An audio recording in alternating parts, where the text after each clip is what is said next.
evil spirit. The one who solved the mystery of his own murder listened to the 124-year-old story in America. A ghost helped the police in solving their murder mystery. This incident happened about 124 years ago in Greenbrier County, a rural area in the U.S. state of West Virginia. A blacksmith named Erasmus Edward Shue lived in this county. He was married to a woman named Elva just 3 months ago. One night in January 1897, Edward sent a boy from his neighborhood home from work to see if his new wife needed anything from the market.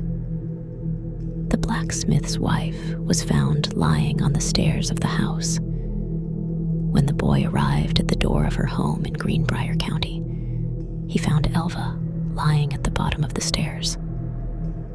The boy stopped for a moment. He could not understand what to do. He straightened Elva and tried to check what had happened. Elva's head was tilted to one side. At first, he thought that Elva might be sleeping. He quietly moved towards her and tried to wake her up by calling Mrs. Shue. When he did not get any response, he got scared and went away from there and told his mother about it. Neighbor woman called doctor and government official. The boy's mother, who lived in the neighborhood, saw Elva lying unconscious and called local doctor and government official George W. Knapp.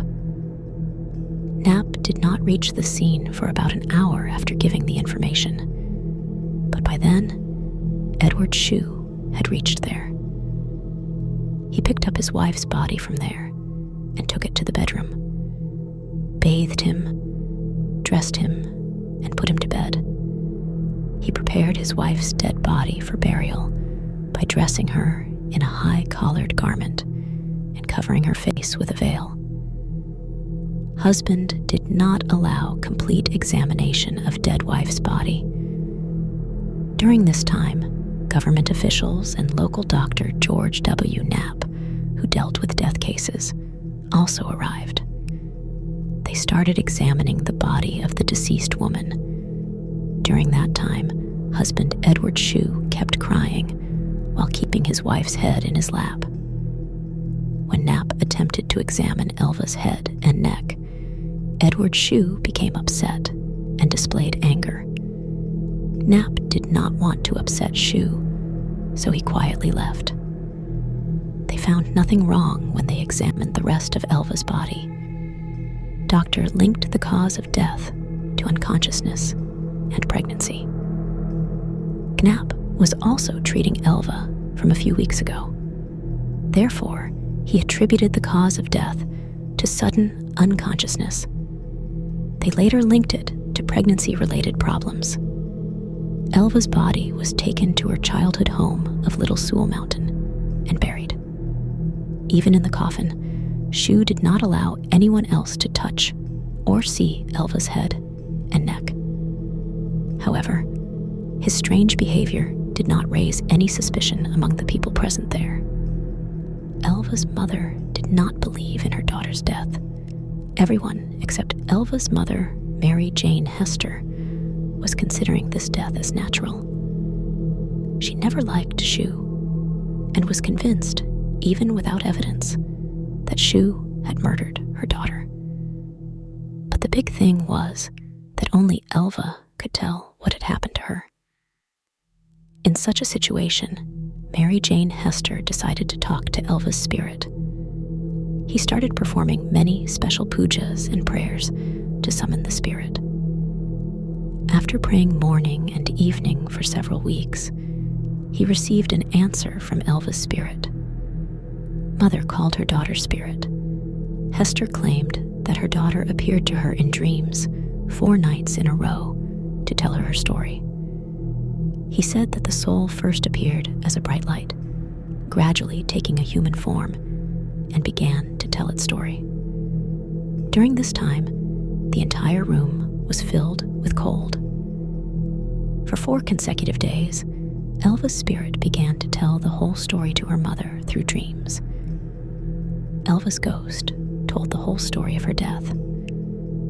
Elva's ghost confesses to her mother that Shu brutalized and abused her. One night when Elva did not cook meat for dinner, he attacked Elva and beat her. Shu had broken Elva's neck during the fight, after which Elva's ghost turned her head completely back and went away from there. After this incident, Elva's mother went to public prosecutor John Preston and appealed to reopen the case. Preston believed her story about the ghost and started questioning people nearby. The government lawyer got the body exhumed and got the investigation done. Shu's neighbors and friends told prosecutor Preston about his strange behavior during Elva's funeral. Dr. Knapp also admitted that he had not thoroughly examined Elva's body. These two statements were enough for Preston to order a re-examination of the body. Despite Shu's objections, he got the body taken out of the grave by court order and took it to the mortuary for examination. Husband proved guilty due to marks found on neck and head. The Pocahontas Times, a local newspaper, later reported that fingerprints were found on the neck, which revealed that Elva had died of suffocation. Marks of strangulation were found on his neck, due to which the nerves and cells of the neck were significantly damaged. The neck bone was also found broken, after which a detailed investigation was conducted into this death, and Shu was considered the culprit of his death.